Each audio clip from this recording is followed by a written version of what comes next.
I still remember the day the mortar shell exploded beside me, the piercing blast stealing my hearing for a few seconds, as though I'd slipped beneath the surface of a raging sea.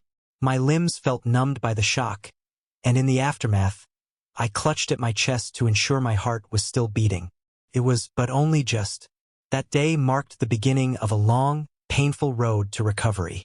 I was airlifted from the battlefield, half conscious, my vision blurred by blood and smoke. When I finally woke up in the military hospital, I learned I had shrapnel lodged dangerously near my spine, a shattered femur, and more nerve damage in my right arm than the doctors were comfortable talking about. I should have been terrified of my own condition, but at the time, a strange sort of numbness kept me from fully grasping what lay ahead. Little did I know, the physical damage was only the first blow I would suffer. The second, more devastating blow, was waiting for me back home. After multiple surgeries, countless hours of physical therapy, and a grueling fight against infection, I was deemed stable enough to continue my recovery stateside. I'd always been a soldier, from the day I graduated high school and signed up for the Army. Serving my country was my greatest pride and, for a long time, my entire identity. Even after I married Alice, my devotion to duty remained unwavering. She was proud of me, or so I thought, and I believed our bond was unbreakable. My best friend Jake and I had enlisted together. We'd gone through basic training side by side, endured the same drill sergeants, and in the process formed a bond thicker than blood. Unfortunately, those illusions would soon be shattered. When I returned, I was in a wheelchair for several months before I could even manage crutches. I remember the shame I felt at being less than whole, at being utterly dependent on others for the most mundane tasks. But Alice seemed supportive at first, always there with a gentle touch or a comforting word. I thought I was the luckiest man alive to have a wife like her. My best friend Jake, who had come back from a different posting overseas with fewer injuries, also visited me often. He'd crack jokes about the old days, how we used to be unstoppable, how we used to outrun everyone on the training field. He'd reminisce about the times we sat around the barracks, talking about how the world would open up for us after our service. I would laugh through the pain, appreciating that at least my two constants, my wife and my best friend, were still there for me. As time went on, though, I started noticing subtle changes. Alice grew more distant. The look in her eyes sometimes spoke of frustration. I catch Jake glancing at her a bit too long when they thought I wasn't paying attention. Yet I dismissed any suspicions, chalking it up to paranoia. I was, after all, stuck in bed or confined to my wheelchair most of the time. It was easy to imagine the world moving on without me. When you're incapacitated and reliant on pain medication, your mind can play tricks on you. You question whether you're reading too much into fleeting moments. But then came the day I saw them from across the room at a barbecue one of our mutual friends hosted. I'd only just hobbled out to the backyard on my crutches. I caught a glimpse of Alice and Jake's faces, and there was something unmistakable in their expressions. A raw intimacy that two people sharing a secret share. I felt my heart lurch, the blood in my veins turning cold. I told myself I was overthinking, that Jake was simply comforting her or confiding in her about the difficulties he was facing. But the suspicion refused to let go. That very night, lying awake in bed, I heard Alice texting. I pretended to be soundly asleep, breathing in that slow, steady rhythm that fakes deep slumber. The soft glow of her phone illuminated her face. I tried to ignore it, tried to shut down the anxious swirl in my mind, but the flickering lights and the softness of her smile told me something was amiss. I drifted into a restless sleep, haunted by the question I couldn't confront. Was my wife betraying me? Over the following weeks, I paid closer attention. I noticed the time Alice spent running errands always seemed longer than necessary. She'd come home with not quite enough groceries for the time she'd been gone. Jake's visits, once so casual, had abruptly become urgent phone calls or quick drop-ins. They never lingered together in front of me anymore, as though overcompensating to hide something. The irony was painful. Just when I needed them most, the two people closest to me appeared to be vanishing into each other's company, leaving me behind. My body was still broken, my spirit on the verge of breaking, when I decided I needed proof. Maybe it was some residual soldier's instinct, a need for concrete evidence before I could declare a threat. So, on days I managed to muster the energy, I checked phone bills, cross-referenced times and dates. I couldn't believe what I was seeing. Hours of calls between Jake's number and Alice's, often late at night or during times when Alice had told me she was out shopping. The text message logs were even more damning. But I knew I needed more, something undeniable. So, with shaky hands, still in my wheelchair, I installed a small recording device in our living room, concealed behind a picture frame. I felt ill as I slid it into place, but a nauseating mixture of dread and determination fueled my actions. Days passed without incident until one afternoon, as I pretended to go to physical therapy earlier than scheduled, I left the device running in the house. With my heart pounding, I drove, still wincing from the pain in my leg, to a park nearby and waited. Every minute felt like a weight pressing down on my chest. When I finally returned, the house was quiet, but not the good kind of quiet. I retrieved the device with trembling hands. Later, after Alice fell asleep, I took out my laptop, plugged in the recorder, and listened with headphones. The moment I heard Jake's voice, I clenched my jaw so hard it hurt. The recording captured more than conversation. It captured moans, hushed whispers of, "He doesn't have to know," and the unmistakable sounds of intimacy. The truth seared into my brain. My best friend and my wife were betraying me in my own home, likely in my own bed. I didn't cry that night. Strangely enough, the tears wouldn't come. A cold fury settled into my bones. My pride as a soldier, my identity as a husband, all of it had been shattered. That's when the kernel of revenge began to sprout, quietly, insidiously. But I wasn't going to lash out violently. I knew that no matter how deeply I was wounded, crossing certain lines wasn't the solution. My revenge would be quiet, calculated, and above all, it would leave them with nothing. I'd plan it carefully, step by step, just as I'd plan military operations. First, I needed to regain as much of my health as possible. Lying in wait while I underwent more surgeries and therapy, I became laser-focused on my rehabilitation. My physical therapist noticed the shift in my attitude. I went from being uncertain and cautious to relentless. I pushed through every exercise with single-minded determination, letting the pain feed my resolve. Meanwhile, I pretended to be oblivious at home. I didn't accuse Alice or Jake, nor did I let on that I suspected anything. If anything, I feigned deeper dependence. Asking Alice for help with tasks I could slowly manage on my own, letting Jake think I still needed him to run errands or fix small things around the house. I kept them comfortable in their deception. Every night, once Alice drifted to sleep, I would quietly gather evidence. I took screenshots of texts, printed out phone records, and documented every suspicious charge on our credit card statements. I consulted an old friend, an attorney I'd met through the service, about divorce laws in our state, about property division, and about how to handle cases of adultery. My friend advised me to be cautious, to gather as much evidence as possible, especially if I wanted to make a strong case in court. I followed the advice to the letter. With each piece of damning information I acquired, my focus sharpened.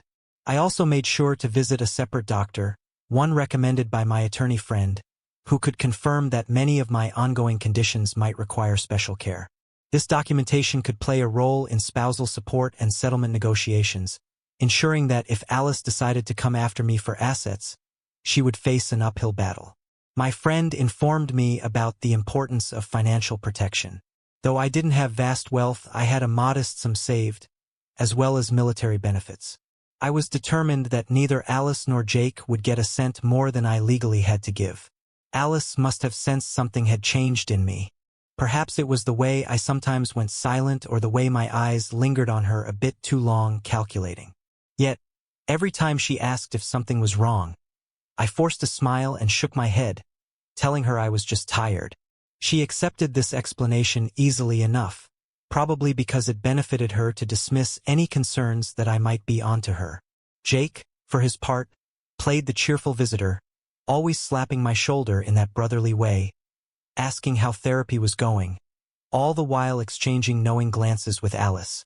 Each time he touched me, I wanted to recoil, but I kept my composure. After all, I was a soldier, self-control had been drilled into me from day one. As my strength returned, I began venturing outside more, pretending I was just happy to be regaining mobility. In truth, I was setting the stage for the final act of my revenge. I reacquainted myself with old friends, letting them know I'd soon be making some significant life changes. I made sure to be discreet, never revealing my ultimate plan, but dropping enough hints that I might be moving on from certain aspects of my life. Everyone assumed it was the war that changed me, or the injuries, or my near-death experiences. Little did they know the storm brewing beneath my calm facade. Finally, when the time was right, I contacted a reputable private investigator. He was an older gentleman, ex-law enforcement, who specialized in domestic cases. I handed him all the evidence I'd collected and told him to expand on it. Follow Alice and Jake, capture photos, get indisputable proof that could be used in court. In the meantime, I prepared for the day I would confront them. It was harder than any mission I'd been on in the military. Day by day, I lived under the same roof with Alice, waking up beside the woman who had so callously betrayed me, and it took every ounce of discipline not to let my anger consume me. But each day, I grew stronger. My limp diminished, my arms regained muscle, and the nightmares of war intertwined with the nightmares of betrayal, forging me into a man who was cold, methodical, and ready. While waiting for the investigator's final report, I suffered a moment of weakness. Late one night, the sound of laughter drifted from our living room, where Alice sat giggling at a comedy show on TV. The normalcy of the moment enraged me. She was capable of laughing at peace after everything she'd done. I retreated to my bedroom, shutting the door, and let a single tear slide down my cheek. It wasn't so much sadness as it was disbelief that someone I cherished could be so unfeeling. But that would be the last tear I shed on her behalf. A few weeks later, my private investigator came back with exactly what I needed. Time-stamped photographs of Alice and Jake entering and leaving motels, pictures of them strolling hand in hand, and a recorded conversation in which they discussed how to keep me fooled. The conversation stung, but by that point, I was past the emotional blow. Each new piece of evidence felt like another brick in the wall of my ultimate revenge. I locked all the files away in a secure folder, memorized every detail, and contacted my attorney friend. The plan was simple. I would blindside them both. I'd file for divorce on grounds of adultery, present the evidence, and ensure that everyone, from our mutual friends to Jake's chain of command, knew exactly what they had done.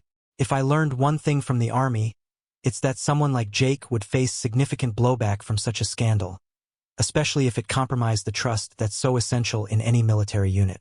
Things started moving quickly from there. My attorney helped me craft a comprehensive plan. Serve the divorce papers to Alice when she least expected it, right in front of Jake, ensuring that she realized just how thoroughly exposed she was. Meanwhile, my attorney would also notify Jake's superiors about the adultery, especially since we were in a state where fault-based divorce can carry legal weight. We wanted to time everything perfectly, so that the two of them would be caught flat-footed, with no chance to fabricate excuses or manipulate the narrative. The day arrived. I invited Jake and Alice to meet me at a diner, a place we'd often gone before my deployment.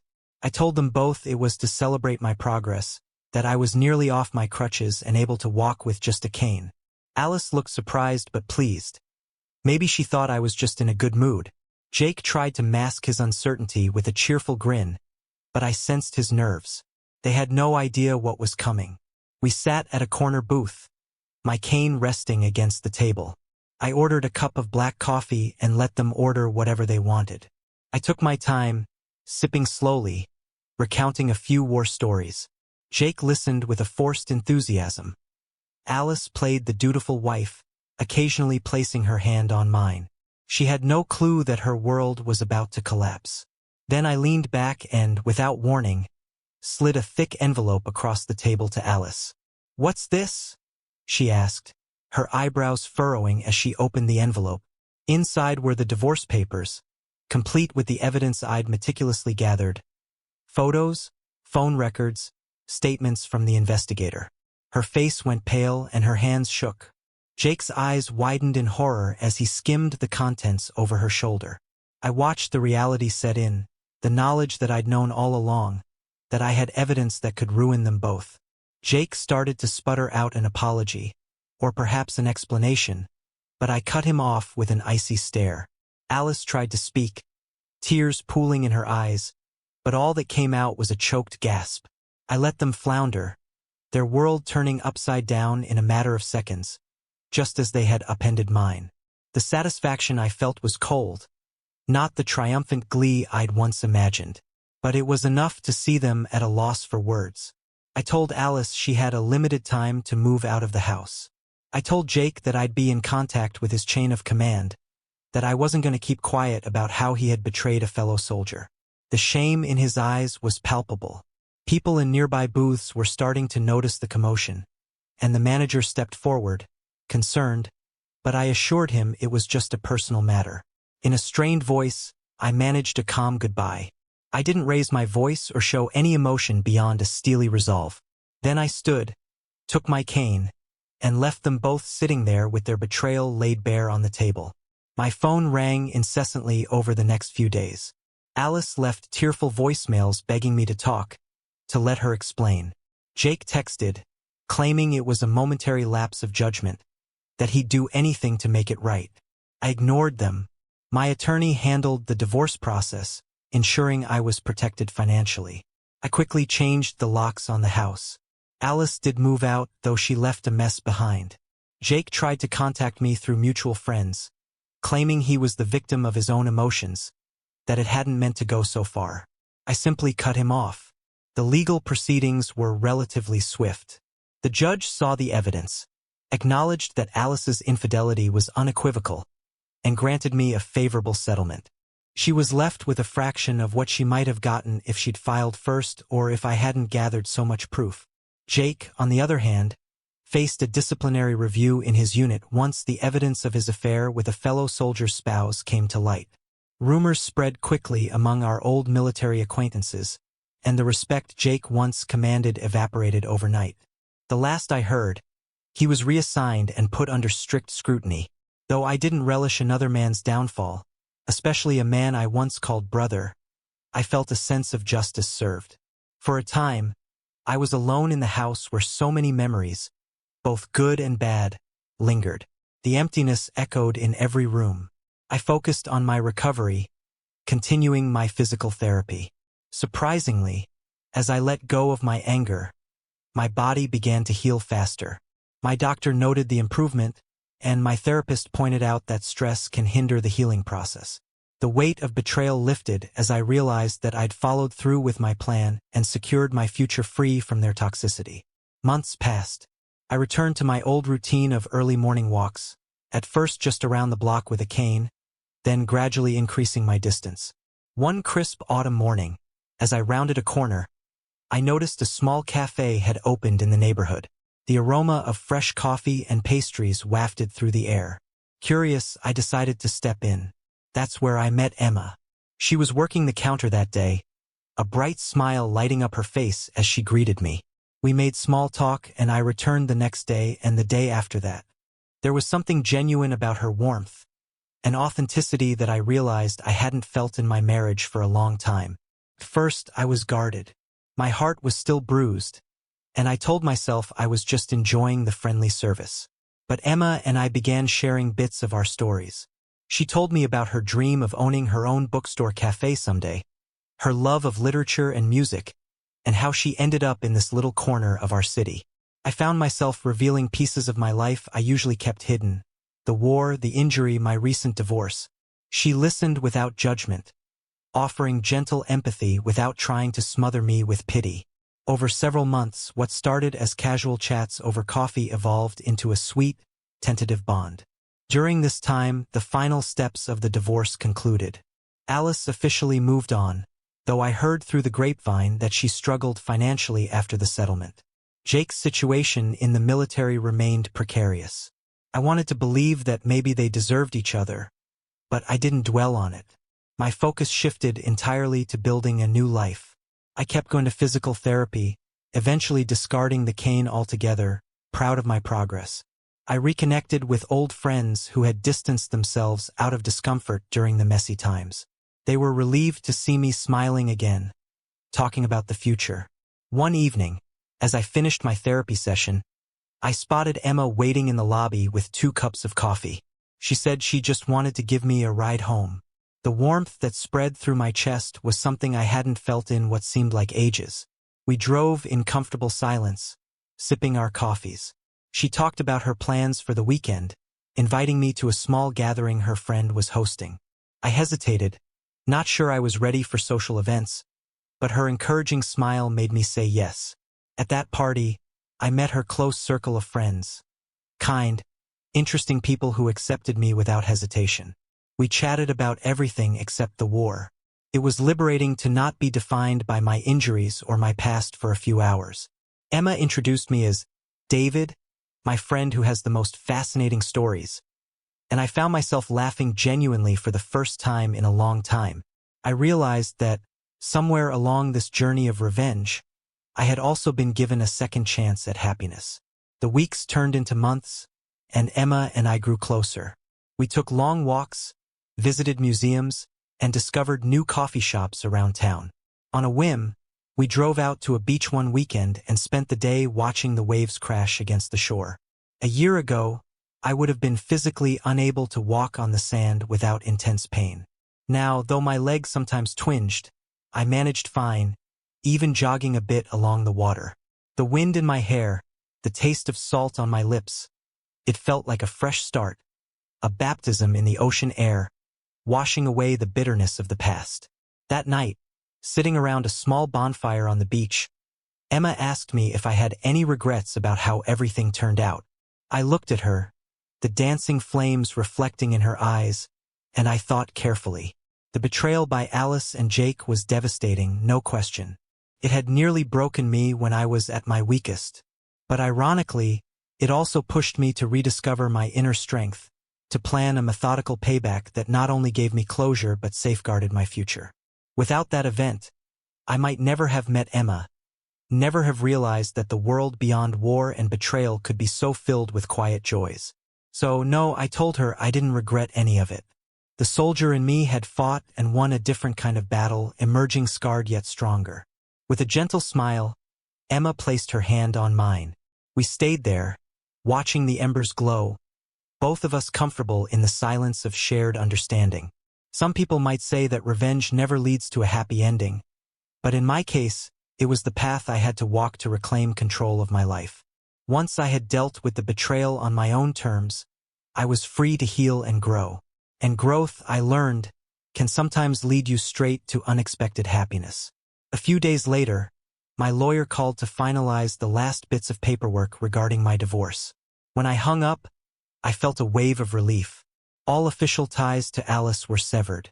In many states, infidelity might not carry enormous legal weight, but in ours, the evidence was enough to shape the settlement in my favor. I was free both legally and emotionally. I celebrated that evening at Emma's place. She cooked a simple, delicious meal, and we sipped wine, laughing about something silly we'd seen earlier in the day. It was then that I realized how easy life could be when shared with someone who genuinely cares. Word of my divorce reached distant family members, and a few of them called to express shock. They'd always seen Alice and me as the perfect couple. I gave them the sanitized version of events.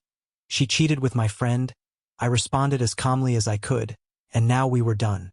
Most of them were outraged on my behalf, offering to confront her or spread the word. I politely declined. I no longer had the drive for vengeance. I'd done what I needed to do, and I was at peace with it. As the months rolled on, I decided it was time to make a more definitive mark on my future.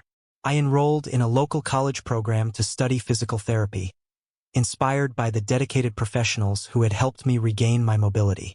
My aim was to eventually work with veterans like myself, guiding them through the grueling path of recovery. Emma supported my decision wholeheartedly, even helping me navigate admissions and finances. Her unwavering encouragement reminded me of what genuine companionship looks like. Meanwhile, Jake's situation worsened within the military. He faced a hearing for conduct unbecoming, as well as a formal reprimand. His prospects for advancement were practically dead in the water. Once, I received a letter from him, filled with self-pity and half-hearted apologies, saying he wished we could go back to the old days. I read it exactly once, then threw it away. I felt no hate, just a profound sense of disappointment. He had betrayed me when I was most vulnerable, and the military culture we both came from had no tolerance for that kind of disloyalty. Alice tried contacting me too, first with desperation, then with anger, and finally with what seemed like regret. In one voicemail, her voice shook as she said, "We made a mistake, David, but we were both broken. Jake was lonely. I was lonely. You don't understand what it was like." The rationalization stung, but they didn't move me. She had shattered my trust. I owed her nothing. By then, I'd learned an important truth. Sometimes you have to let people face the consequences of their actions alone. In my new life, each morning I woke up before sunrise, made a cup of coffee, and sat on my porch listening to the birds. My leg was still stiff on cold days, and sometimes I needed a brace during intense workouts, but I was nearly back to full strength. The nightmares about the war gradually receded, replaced by dreams of a future that included finishing my degree and helping others. I was forging ahead with a sense of purpose I hadn't felt in a very long time. Emma and I became closer than ever. We spent evenings reading together, listening to music, or simply talking about our pasts and our hopes. She revealed her own scars, losses, heartbreaks, unrealized aspirations, and we found solace in each other's stories. Over time, we realized that what we shared wasn't just a fleeting companionship, but the foundation of something real and lasting. We approached our relationship slowly and carefully, wary of the pain that can emerge when you leap blindly into love, but also hopeful, because both of us had discovered that heartbreak can sometimes pave the way for profound understanding. One crisp December evening, we were walking through a holiday market downtown. Lights twinkled overhead, and the air was filled with the aroma of roasted chestnuts and sweet pastries. Emma linked her arm through mine, and we strolled past vendors selling handmade gifts and festive decorations. At one booth, she paused, entranced by a small, carved wooden soldier. It reminded her of me, she said with a shy smile, because of its upright stance and determined expression. She bought it, and as we walked away, I realized that for the first time in my life, I felt genuinely content, like I was exactly where I was meant to be. That Christmas, I invited Emma over to my place, the same house where all those memories with Alice once lived. But now the energy had shifted. We decorated a small tree, watched holiday films, and exchanged humble gifts. The soldier ornament she'd bought downtown took center stage on the mantel, a reminder of how far I'd come from the man who once felt broken beyond repair. Sitting beside the flickering fireplace, Emma asked me if I ever regretted not confronting Alice and Jake in a more direct way, maybe by shouting or physically attacking them. I thought about it for a moment. The pain they caused me was immense, but my silent, calculated approach had been far more devastating in the long run, without jeopardizing my own integrity or stooping to violence. I told Emma that war taught me one thing: to maintain self-control even under the worst circumstances.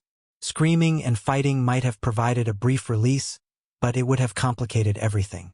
Instead, my revenge was precise and left them with the full weight of their betrayal. Emma nodded, her gaze full of quiet admiration. In that moment, I realized she accepted me not just for who I was but for the path I had chosen, darkness and all. Life continued. I thrived in my new studies, soon volunteering at a local veterans clinic, where I met men and women who carried heavy burdens of their own. Seeing my limp, they'd ask what happened, and I'd explain briefly my injury in combat, my difficult recovery. Sometimes I felt tempted to share the story of betrayal, but I kept that locked away, choosing to focus on lifting others up instead. My empathy for their struggles ran deep, and they appreciated having a mentor who truly understood. Over time, I and another volunteer began organizing group sessions for vets dealing with the physical and psychological aftermath of war. My hands-on approach, combined with my academic training, brought positive results. We saw veterans improve, not just physically, but mentally, bonding in solidarity, finding hope together. Emma was proud of me, and I often wondered if Alice had ever been proud of anything I did. Maybe in the early days she was, but if she had been truly supportive, she wouldn't have betrayed me when I was at my most vulnerable. A year later, on a sunny spring afternoon, I hosted a small gathering at my house. My closest friends from the Veterans Clinic were there, along with some neighbors and, of course, Emma.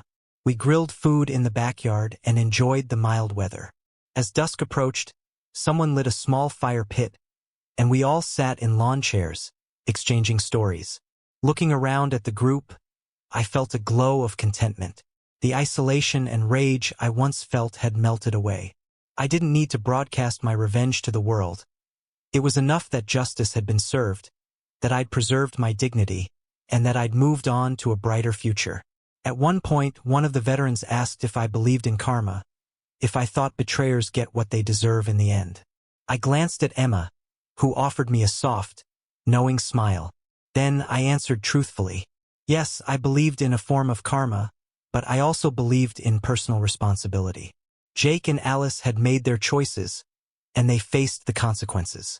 I too had made mine, painstakingly gathering evidence, orchestrating my plan, ensuring I wasn't the one who walked away with regrets. In the end, the real karma was watching them both unravel under the weight of their actions, while I embarked on a second chance at happiness. Emma squeezed my hand. The flicker of the flames illuminated her face, and in that moment, I felt a sense of peace that I'd once thought impossible. My war injuries had healed enough for me to live a normal life. My heart had mended more than I dared imagine, and the betrayal that once haunted me had lost its power. Their voices and pleas for forgiveness had faded into the distance, while I found companionship and love with someone infinitely more genuine. Weeks turned into months, and the story of my betrayal became an anecdote I rarely shared, only if it could help someone else navigate a similar situation. It no longer defined me, nor controlled my emotions. Every now and then, I'd catch sight of a card Alice had sent in the mail, or hear a rumor about Jake's continued downfall in the military ranks. Those echoes from the past barely registered more than a passing note in my mind. I had no reason to respond or intervene. Their narrative was their own, locked in the shadows of their bad decisions. Emma and I grew so comfortable together that we decided to move in as partners. She left her small apartment, and we renovated parts of my home to reflect a new beginning. We turned the guest room into a cozy library space for her to store all her beloved books, and we repainted the living room where I had once placed that hidden recorder, transforming it into a bright, welcoming space. We replaced old memories with new ones, and the house felt lighter, as though it had exhaled the ghosts that used to lurk in every corner. On a late summer evening, as we sat on the porch watching the sun dip below the horizon, Emma turned to me with tears in her eyes, tears not of sadness, but of joy. She confessed she'd never felt so safe, so valued, and so respected in a relationship before. I assured her that I felt the same. It was a stark contrast to the life I once led, where I'd been blindsided by betrayal. Now, trust was something we nurtured daily, recognizing how fragile it could be if neglected. Time went on, and I finished my physical therapy program. Before I knew it, I'd landed a job at a state-of-the-art rehabilitation center specializing in care for wounded veterans. The work was fulfilling, the schedule manageable, and best of all, it allowed me to be a guiding hand for those who stood where I once stood, on the precipice of despair. My days were full, but they ended with a satisfied exhaustion. I'd come home to Emma, share a meal, and we'd laugh about our day. Every so often, I'd look in the mirror and see the faint lines of old scars near my spine, a permanent reminder of the war. I accepted them as part of who I was. Much like my experience of betrayal, both were crucibles that forged a better, stronger version of me. Around 2 years after my divorce, the final echo of revenge rolled into my inbox. A notice that Jake had been discharged from the military under a cloud of misconduct. I sat there, reading the terse language of the official memo, realizing that my actions had contributed to his downfall. I felt no triumph. If anything, it struck me how senseless his choices had been. He had everything going for him: respect, camaraderie, and a promising career, but he threw it all away for a deceitful fling. Part of me wished he'd find some measure of redemption, but it wasn't my responsibility anymore. I deleted the email and moved on, focusing on the life I was building. One late autumn night, Emma surprised me with tickets to a fundraiser for a veterans charity we both supported. The event took place in a grand old hotel downtown. We dressed up.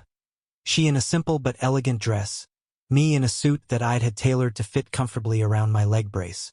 The ballroom shimmered with lights and music. It was a gathering of individuals who believed in giving back to those who served. We mingled, networked, and I introduced Emma as not just my partner, but the woman who'd helped me remember what it felt like to live without fear and regret. Toward the end of the evening, an organizer recognized me for my volunteer efforts at the clinic. They called me up to the podium to say a few words. My heart pounded, but Emma's reassuring smile steadied me. I cleared my throat and spoke briefly about the spirit of resilience that defines veterans, how adversity can become the crucible for forging our strongest selves. I didn't mention the specifics of my personal tragedy, but I hinted at the idea that we can overcome betrayal and heartbreak by focusing on what truly matters: our capacity to care for one another, to rebuild, and to love again. Afterward, people came up to me, shaking my hand, thanking me for my service. Some confided their own stories of loss and betrayal, and I offered a few quiet words of encouragement. Emma wrapped her arm around mine, beaming with pride. As we stepped outside into the crisp night air, I felt a profound sense of gratitude for the second chance I'd been given, for the unconditional support I'd found, and for the peace that came after exacting my silent, meticulous revenge.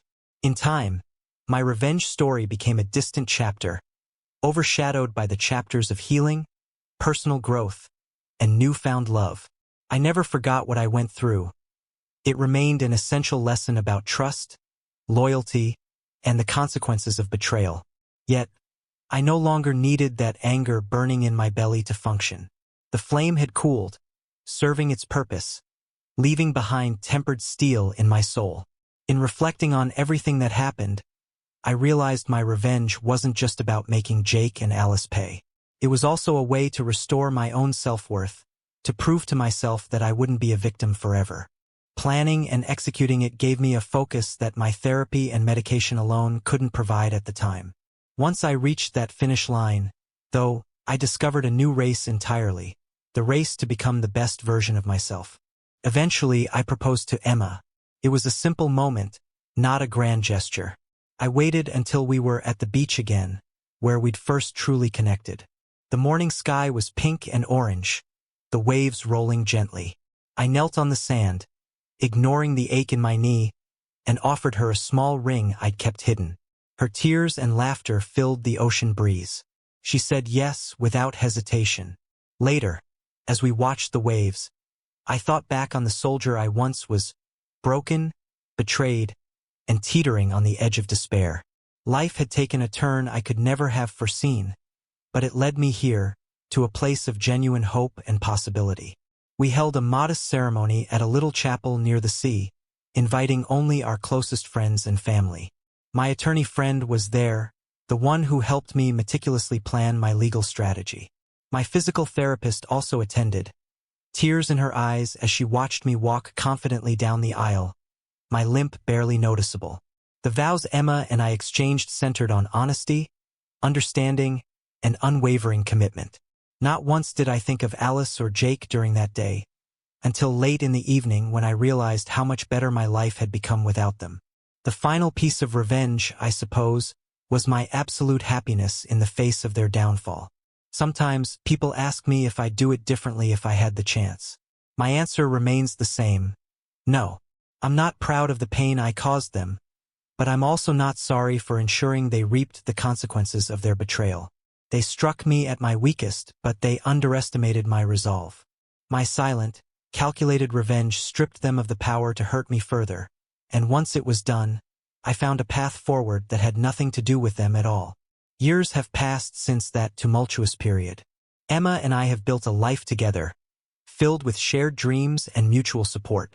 I wake up each morning without bitterness, my scars only a reminder of how life can shift unexpectedly, and how resilience and careful planning can help us rise above any betrayal. Jake and Alice remain a faint memory, their names occasionally surfacing in old stories or the random gossip of acquaintances. But their chapter in my life is well and truly closed. Standing on the deck of our home one early morning, sipping coffee as the sun rose, I thought about how my life had changed. The swirl of pink and gold across the sky reminded me that every day is a chance to start anew. My injuries from war and heartbreak once threatened to define me, but I refused to let them. By reclaiming power in my own way, I found the clarity to pursue what truly mattered: health, love, and a future untarnished by regret. Some say revenge is a poison that destroys the one who holds it. In my case, I used it as a stepping stone, a tactical maneuver that allowed me to move on strong and unburdened. Perhaps the difference lies in how carefully I handled it. I didn't lash out recklessly. I planned, gathered evidence, and let the truth speak for itself, then stepped away to heal. In doing so, I emerged on the other side with my honor intact and my heart open to a new chapter.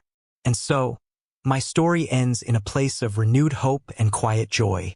I no longer need the shadow of revenge to drive me forward.